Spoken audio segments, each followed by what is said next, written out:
បានបន្តទស្សនានៅបទយេកាពាក់ព័ន្ធទៅនឹងការរីកចម្រើននៃសាកលវិទ្យាល័យជាតិគ្រប់គ្រងរួមជាមួយនឹងព្រឹត្តិការណ៍អន្តរជាតិសំខាន់ជាច្រើនទៀតរងចាំទស្សនាក្នុងវគ្គក្រោយ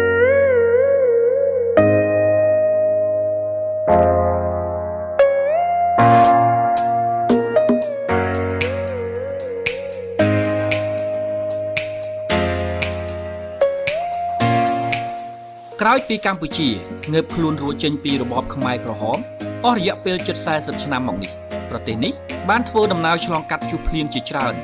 រហូតអាចសម្រេចបាននូវស្ថិរភាពនយោបាយការរក្សាបាននូវសន្តិសុខនៅទូទាំងប្រទេសព្រមជាមួយនឹងការអភិវឌ្ឍសេដ្ឋកិច្ចប្រកបដោយចីរភាពកម្ពុជាប្រកាន់យករបបដឹកនាំតាមបែបប្រជាធិបតេយ្យនិងសេដ្ឋកិច្ចទីផ្សារសេរីដែលជាមូលដ្ឋានគ្រឹះមួយអនុញ្ញាតឲ្យកម្ពុជាសម្រេចបាននូវកំណើនសេដ្ឋកិច្ចយ៉ាងលឿនរយៈកាល20ឆ្នាំកន្លងមកនេះក្នុងនោះកម្ពុជាកំពុងត្រូវបានគេមើលឃើញថាបាននឹងកំពុងបង្កើតឱកាសថ្មីដល់ប្រជាពលរដ្ឋទាំងប្រយោជន៍ផ្នែកសេដ្ឋកិច្ចសុខុមាលភាពសង្គមនិងការអប់រំជាដើមការរីកលូតលាស់ផ្នែកសេដ្ឋកិច្ចក្នុងអត្រាមធ្យម 7.5% ក្នុងមួយឆ្នាំរយៈពេល20ឆ្នាំចុងក្រោយនេះបានធ្វើឲ្យកម្ពុជាជាប់ចំណាត់ថ្នាក់ជាប្រទេសដែលមានកំណើនសេដ្ឋកិច្ចខ្ពស់ក្នុងចំណោមប្រទេសទាំង6ដែលត្រូវបានគេទទួលស្គាល់ថាមានកំណើនសេដ្ឋកិច្ចខ្ពស់បំផុតក្នុងពិភពលោក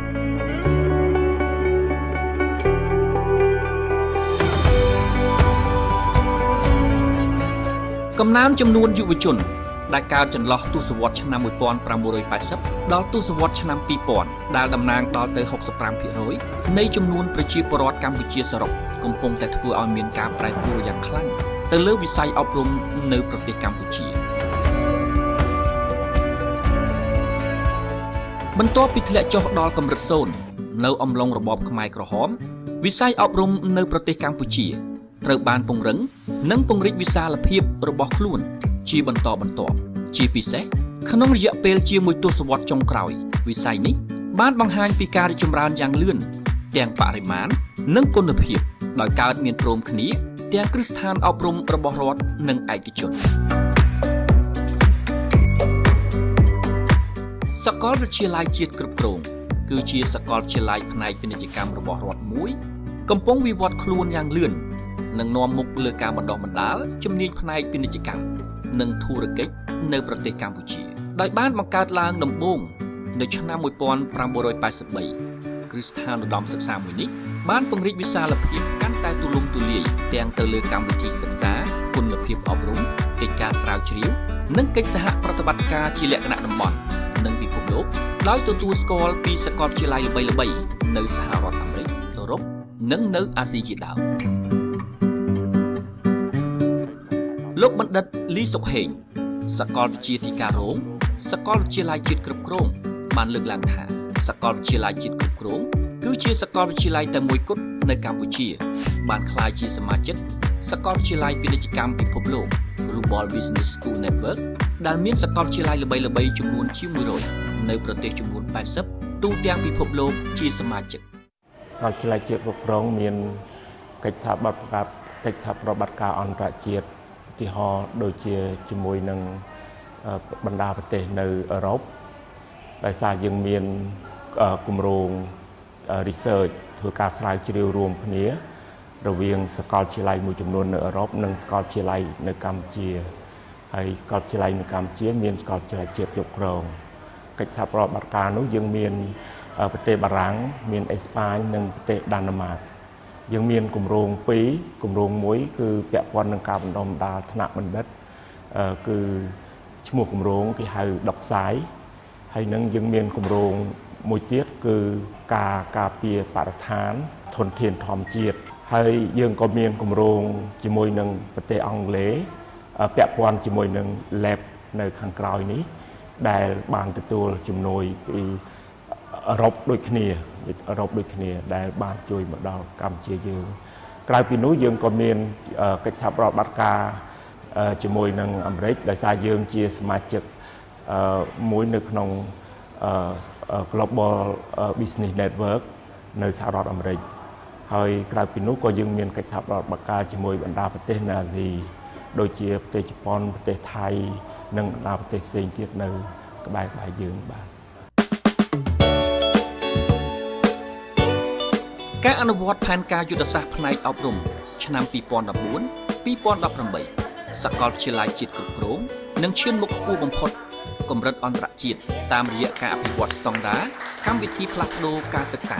ក្នុងចំណោមសាកលវិទ្យាល័យដៃគូនានានៅទូទាំងពិភពលោក So, is this your first time here? លោកបណ្ឌិតហេងសុភីបព្រឹទ្ធបរិះមហាវិទ្យាល័យទេសចរនិងបដិសណ្ឋារកិច្ចនៃសាកលវិទ្យាល័យជាតិគ្រប់គ្រងបានអះអាងថាក្នុងនាមសាកលវិទ្យាល័យដែលមានបទពិសោធន៍យូរឆ្នាំមួយនៅកម្ពុជាសាកលវិទ្យាល័យជាតិគ្រប់គ្រងកំពុងតាក់ទាញសិស្សានុសិស្សចំនួនជិត 20,000 នាក់ឲ្យមកសិក្សានៅទីនេះ សាកលវិទ្យាល័យជាតិគ្រប់គ្រងយើងនេះគឺបើកដំណើរការតាំងពីឆ្នាំ 1983 ម្លេះមានន័យថាគឺយូរលង់ជាងគេផ្នែកអប់រំខាងសេដ្ឋកិច្ចខាងអាជីវកម្មខាងទេសចរខាងបច្ចេកវិទ្យាផ្សេងៗទៀតហើយមហាវិទ្យាល័យទេសចរហ្នឹងគឺបើកដំណើរការក្នុងឆ្នាំ 1997 បាទក៏មានថាវ័យចំណាស់បើធៀបជាមួយនឹងសាកលវិទ្យាល័យដទៃហើយសាកលវិទ្យាល័យជាតិគ្រប់គ្រងយើងនេះគឺរើសតែនិស្សិតដែលជាប់ទុតិយភូមិបាទយើងអត់មានបណ្ដុះបណ្ដាលអ្នកដែលអត់មានសញ្ញាបត្រទុតិយភូមិទេកម្មវិធីបណ្ដុះបណ្ដាលនេះគឺចាប់តាំងពីថ្នាក់បរិញ្ញាបត្រឡើងទៅបរិញ្ញាបត្រជាន់ខ្ពស់ហើយនឹងបណ្ឌិតហើយបើសិនជានិយាយអំពីបរិមាណនិស្សិតដែលចូលមកសិក្សានេះគឺក្នុងបរិមាណដែលខ្ពស់បំផុតគឺជិត 20,000 នាក់ចំពោះចំនួនដែលចេញទៅគឺបានពង្រាយទៅក្នុងស្ថាប័នរដ្ឋមុនដំបូងគាត់ចូលទៅវឹកហាត់ការងារបន្ទាប់មកគាត់ប្រឡងចូលទៅវិស័យឯកជនតាមរយៈការប្រឡងបាទផ្នែកឯកជននេះគាត់ធ្វើការសម្ភារការប្រឡងសំណេរហើយក៏មានមួយចំនួនធំក៏គាត់ជាសហគ្រិនភាពគាត់បើកក្រុមហ៊ុនខ្លួនគាត់បាទដំណើរការទៅហើយភាគច្រើននិស្សិតដែលចេញពីសាកលវិទ្យាល័យជាតិគ្រប់គ្រងនេះគឺគាត់ទទួលបានជោគជ័យទាំងក្នុងអាជីពផ្ទាល់ខ្លួនទាំងក្នុងការងារក្នុងវិស័យឯកជន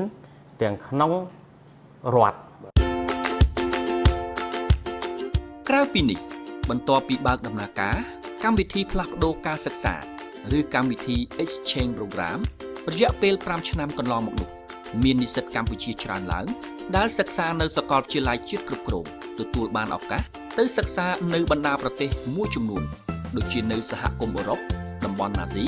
និងប្រទេសជាច្រើនទៀតហើយស្របពេលជាមួយគ្នាក៏មាននិស្សិតបរទេសច្រើនឡើង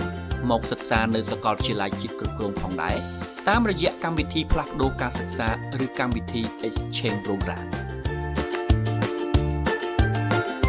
ជារួមគឺគាត់ពេញចិត្តរៀនសឹងគ្រប់មុខជំនាញដែលយើងបានរៀបចំហើយការរៀបចំមុខជំនាញដែលយើងបានកំពុងតែដំណើរការនេះវាអាស្រ័យទៅនឹងទីផ្សារបច្ចុប្បន្នដោយសារប្រទេសកម្ពុជាយើងគឺជាប្រទេសមួយដែលយើងអាចនិយាយបានថាដំណាក់កាលនៃអាណត្តិទី5និងទី6នេះគឺជាប្រទេសដែលកំពុងតែមានសន្តិភាពហើយសន្តិភាពពេញលក្ខណៈ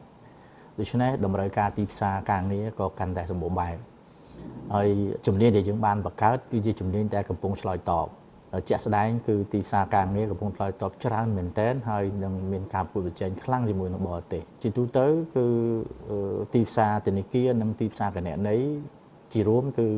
ជនជាតិខ្មែរយើងគ្រប់គ្រងសឹងទាំងអស់ហើយគុណភាពនៃការបណ្ដុះបណ្ដាលរបស់សាកលវិទ្យាល័យយើងឆ្លើយតបទៅនឹងទីផ្សារសឹងតែ 100% ហើយឥឡូវនេះនៅក្នុងសាកលវិទ្យាល័យនេះពិសេសគឺខ្លួនខ្ញុំជាអ្នកទទួលបន្ទុកគ្រប់គ្រងមហាវិទ្យាល័យនេះផ្ទាល់ឃើញថាប្រហែលជា70ទៅ 75% នៃទីផ្សារការងារដែលឆ្លើយតបទៅនឹងជំនាញដែលយើងបានបណ្ដុះបណ្ដាលក្រៅពីកិច្ចសហប្រតិបត្តិការជាអន្តរជាតិបច្ចុប្បន្នសាកលវិទ្យាល័យជាតិគ្រប់គ្រងបានបង្កលក្ខណៈងាយស្រួលច្រើនដល់និស្សិតដែលកំពុងសិក្សានៅទីនេះយោងតាមរបាយការណ៍និស្សិតដែលកំពុងសិក្សានៅសាកលវិទ្យាល័យមួយនេះពីឆ្នាំទី1ដល់ឆ្នាំទី4ច្រើនជាង 70% មានការងារធ្វើនិងកំពុងហ្វឹកហាត់ការងារនៅតាមបណ្ដាអង្គភាពជាច្រើនដោយឡែកសម្រាប់និស្សិតកំពុងសិក្សានៅថ្នាក់អនុបណ្ឌិតនិងបណ្ឌិតនៅសាកលវិទ្យាល័យនេះវិញគឺភាគច្រើនជាម្ចាស់ក្រុមហ៊ុនអ្នកគ្រប់គ្រងក្រុមហ៊ុនលំដាប់ខ្ពស់និងអ្នកគ្រប់គ្រងស្ថាប័ននានាជាច្រើននៅប្រទេសកម្ពុជា ដោយសារសាលាមានកេរ្តិ៍ឈ្មោះល្បីហើយអ្នកដែលខ្ញុំស្គាល់ភាគច្រើនគាត់សិតតែបានធ្វើការហើយភាគច្រើនគឺចេញពីសាលាជាតិគ្រប់គ្រងអញ្ចឹងដោយសារមានកិច្ចសហប្រតិបត្តិការច្រើនអញ្ចឹងខ្ញុំគិតថាសាលាហ្នឹងល្អហើយក៏ឃើញថាសាស្ត្រាចារ្យក៏គាត់មានជំនាញហើយនឹងបានមានបទពិសោធន៍មកច្រើនឆ្នាំដែរនៅពេលដែលយើងបញ្ចប់បញ្ញាបត្រទៅយើងអាចមានអត្ថប្រយោជន៍ច្រើនក្នុងការស្វែងរកការងារល្អដោយសារសាលានេះមានគុណភាពអប់រំល្អអញ្ចឹងខ្ញុំសូមអំពាវនាវឲ្យសិស្សប្អូនក៏ដូចជានិស្សិតដែលប្រឡងជាប់បាក់ឌុបនៅឆ្នាំនេះអាចនឹងសម្រេចចិត្តជ្រើសរើសយកសាលាជាគ្រប់គ្រងដើម្បីបន្តការសិក្សាបញ្ញាបត្រជានិច្ចដោយសារតែសាលាមានប្រតិបត្តិការតាក់ទងជាមួយនឹងធនាគារជាច្រើននិងគ្រូបានផ្ដល់ឱកាសធំសម្រាប់ការរកការងារឲ្យសិស្សបានច្រើនផងដែរ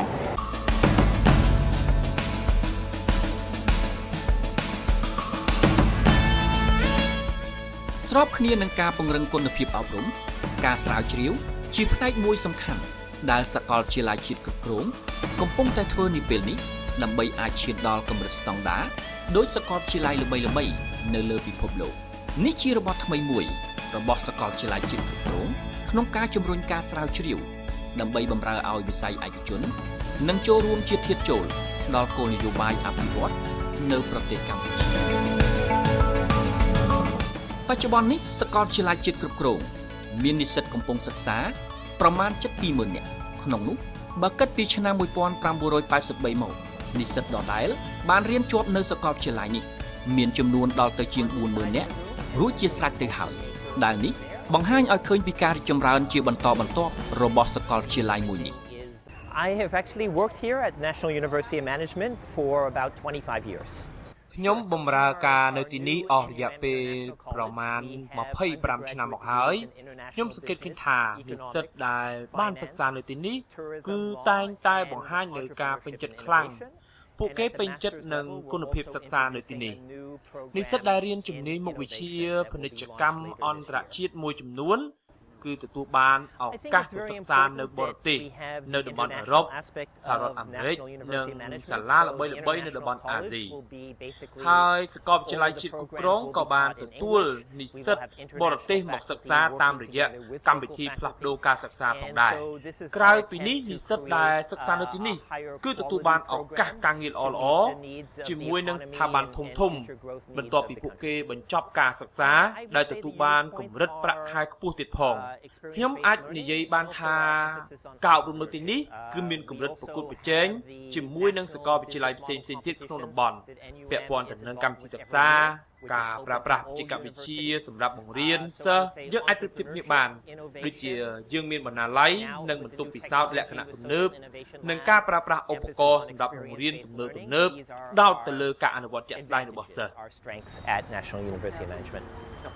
បើនិយាយអំពីគុណភាពនៃការបណ្ដុះបណ្ដាលរបស់សាស្ត្រាចារ្យនៅទីនេះគឺខ្ញុំជឿថាគុណភាពប្រកបជាមានប្រកបជាហៅថាមានទម្ងន់ធ្ងន់ជាងទីដទៃដោយសារតែនៅទីនេះយើងឃើញថាគ្រូភាគច្រើនសុទ្ធតែជាគ្រូដែលគ្រូមានវ័យចំណាស់ហើយគាត់ធ្វើគ្រូយូរណាស់ហើយតាំងពីដូចជាខ្ញុំជាដើមខ្ញុំរៀនតាំងពីចូលរៀនតាំងពី85ហើយចប់ឆ្នាំ90ហើយឆ្នាំ90ហ្នឹងខ្ញុំត្រូវគេបានគេឲ្យធ្វើគ្រូនៅទីនេះរហូតមកដល់ពេលបច្ចុប្បន្នចឹងបែរអាជីពជាគ្រូយូរណាស់ហើយគ្រូដែលនៅទីនេះមួយចំនួនធំត្រូវបានយកទៅបណ្ដុះបណ្ដាលនៅឯបរទេសហើយបានមកចាប់អាជីពបន្តជាគ្រូតទៅទៀតដូច្នេះបានន័យថាយើងបានlearnពីសម័យកាលពីសម័យសង្គមនិយមដែលយើងរៀនរបៀបឯសង្គមនិយមហើយយើងបាន learn របៀបទីផ្សារសេរីនៅពេលដែលយើងចេញទៅក្រៅនោះយើងបានយល់អំពីភាពខុសគ្នារវាងសេដ្ឋកិច្ចបែបសង្គមនិយមហើយនិងបែបមូលធននិយមហើយការបង្រៀនរបស់សាស្ត្រាចារ្យគឺគាត់នឹងធ្វើការថ្លឹងថ្លែងដើម្បីឲ្យសិស្សបានយល់ថាតើរបបទីផ្សារសេរីយ៉ាងម៉េចរបបសង្គមនិយមយ៉ាងម៉េចឲ្យសិស្សនឹងបានយល់ហើយឲ្យសិស្សធ្វើការជ្រើសរើសឲ្យបានត្រឹមត្រូវ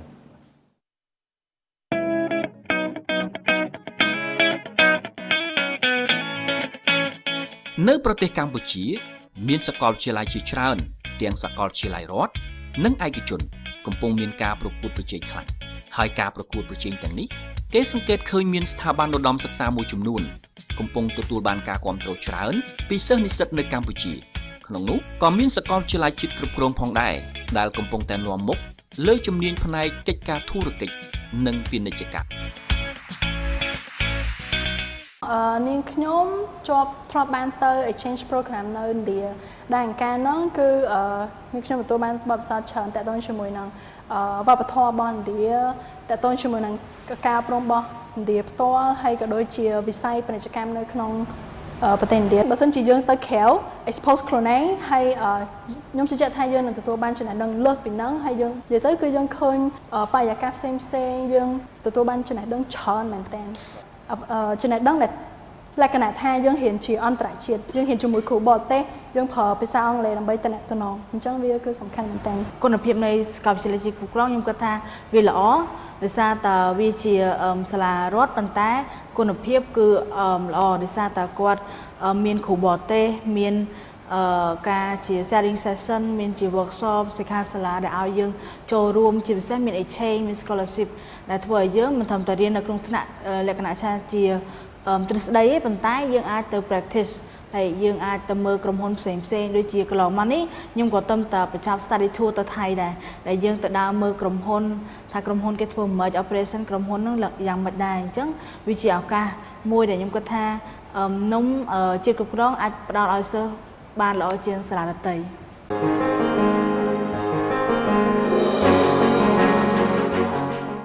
ស្របគ្នានឹងភាពប្រសើរឡើងហេដ្ឋារចនាសម្ព័ន្ធរូបវន្តរបស់សាកលវិទ្យាល័យទាំងមូលជាមួយនឹងបណ្ដាល័យទំនើបបំផុតព្រមទាំងមានសៀវភៅសិក្សាស្រាវជ្រាវចំនួនជាង 30,000 ក្បាលសាកលវិទ្យាល័យជាតិគ្រប់គ្រងក៏បានបំពាក់ឧបករណ៍ទំនើបសម្រួលដល់ការបង្រៀននិងសកម្មភាពគ្រប់គ្រងនៅក្នុងសាកលវិទ្យាល័យទាំងមូលសម្រាប់ឆ្នាំសិក្សាថ្មី 2018-2019 នេះសាកលវិទ្យាល័យជាតិគ្រប់គ្រងកំពុងមានសុតិធិនិយមខ្ពស់ក្នុងការទាក់ទាញសិស្សដែលទើបប្រឡងជាប់មធ្យមសិក្សាទុរយភូមិកាន់តែច្រើនឡើងឲ្យមកសិក្សានៅទីនេះ ខ្ញុំគិតថាសាកលវិទ្យាល័យជាតិគ្រប់គ្រងមាននិស្សិតចេញពីសាកលវិទ្យាល័យជាតិគ្រប់គ្រងទៅមានឱកាសការងារច្រើនព្រោះសាកលវិទ្យាល័យជាតិគ្រប់គ្រងជាសាលាដែលមានគុណភាពល្អខ្ញុំយល់ថាការជ្រើសរើសនៅសាកលវិទ្យាល័យជាតិគ្រប់គ្រងវាល្អព្រោះវាជាសាកលវិទ្យាល័យដែលចាស់ហើយនិងជាសាកលវិទ្យាល័យរបស់រដ្ឋហើយមានការអប់រំទូលាយហើយក៏មានសាស្ត្រាចារ្យដែលមានបទពិសោធន៍យូរឆ្នាំនិងល្អដែលពោរពេញដោយបទពិសោធន៍ មកសាលាជាតិគ្រប់គ្រងគឺជាសាលាមួយដែលមានកេរ្តិ៍ឈ្មោះយូរណាស់មកហើយមានបទពិសោធន៍និងស្តង់ដារតាមអន្តរជាតិនិងកម្ពុជាដែលជាឱកាសក្នុងការបងប្អូនចាប់យកបន្តបញ្ញាបត្ររយៈពេល 4 ឆ្នាំបន្តទៅមុខទៀត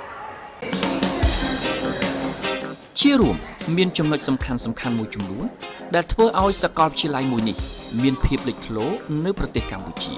រួមមានការក្លាយជាសមាជិកសាកលវិទ្យាល័យពាណិជ្ជកម្មពិភពលោក Global Business School Network ដែលមានតែមួយគត់នៅប្រទេសកម្ពុជាការបង្កើតកម្មវិធីសិក្សាលក្ខណៈអន្តរជាតិដែលអនុញ្ញាតឲ្យមានការផ្លាស់ប្ដូរការសិក្សារវាងនិស្សិតកម្ពុជានិងនិស្សិតបរទេសក្នុងចំណោមសាកលវិទ្យាល័យដៃគូនានានៅទូទាំងពិភពលោកនិងការជំរុញឲ្យមានផ្នែកស្រាវជ្រាវដែលនឹងធ្វើឲ្យសាកលវិទ្យាល័យនេះក្លាយជាមជ្ឈមណ្ឌលឯកសារស្រាវជ្រាវដ៏សំខាន់នាពេលខាងមុខ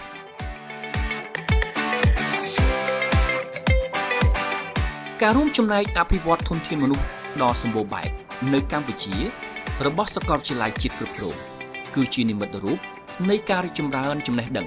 និងសមត្ថភាពលើជំនាញផ្នែកពាណិជ្ជកម្មនិងធុរកិច្ចក្នុងចំណោមយុវជនកម្ពុជារាប់ម៉ឺននាក់